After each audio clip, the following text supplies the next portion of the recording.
बेटा, ये क्वेश्चन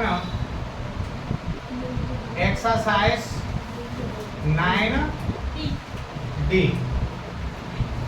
वृत्त का क्वेश्चन नंबर 5 बहुत अच्छा सवाल है, ध्यान से समझेंगे और अगर आप इससे ध्यान से देखेंगे तो ये तुम्हारी समझ में बड़ी आसानी से आ जाएगा, बड़ी आसानी, बहुत सिंपल सवाल।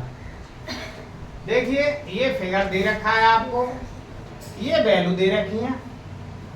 तो सबसे पहले अगर आप लोग देखेंगे तो यहाँ एक देखें, ये एक रेखा है, ये एक रेखा इसको काट रही है, प्रतिच्छेद कर रही है। तो एंगल BEC, चूंकि angle BEC plus angle CED बराबर होगा बेटा 180 अंश। चूंकि ये कैसे कोण होते हैं हमेशा ध्यान रखना, आसन्न कोण। कैसे? दो आसन्न कोणों का योगफल 180 अंश होता है। दो आसन्न कोणों का योगफल 180 अंश। कोण BEC की वैल्यू 130 अंश है बेटा।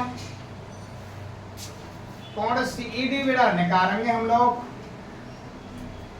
तो कोण CED निकालेंगे बेटा, जरा ध्यान में। तो 180 ये इधर जाके माइनस की हो जाएगी बेटा, तो कोण CED बराबर 50 अंश। 180 में 130 है तो 50 अंश। अब यहाँ त्रिभुज ले लें, त्रिभुज EDC में, त्रिभुज EDC में त्रिभुज के तीनों कोणों का योगफल 180 अंश होता है। ये याद रखना है आप लोगों को कि त्रिभुज के तीनों अंत्य कोणों का योगफल 180 अंश होता है। तो देखते हैं कोण EDC प्लस कोण CED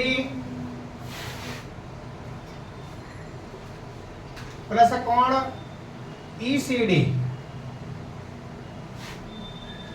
बराबर 180 अंश। त्रिभुज के तीनों कोणों का योगफल 180 अंश। EDC की वैल्यू हमें पता नहीं है बेटा, CED की वैल्यू हमने ये निकाल ली है 50 अंश। ECD की वैल्यू बेटा 20 अंश दे रखी है, बराबर 180। कोण EDC अगर हम लोग ज्ञात करेंगे तो 180, 50 और 20 70 हो जाएंगे, इधर जाएंगे काय के आएंगे माइनस। 180 में से 70 गए तो 110 अंश। अब देखिए ये वाला जो एंगल है, चाहे तो इसको EDC कहें चाहे इसको BDC कहें, या एंगल BDC भी कह सकते हैं इसको, चाहे यहां से कह दीजिए या यहां से कह दीजिए, एंगल वही है।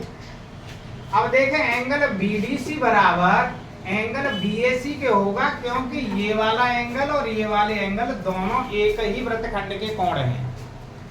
तो यहाँ क्या लिखेंगे हम लोग, जरा ध्यान में। चूंकि कोण BAC बराबर होगा कोण BDC के, क्यों बराबर होगा, मैं यहाँ कंडीशन डाल रहा हूं, चूंकि एक ही वृत्तखंड में बने कोण समान होते हैं,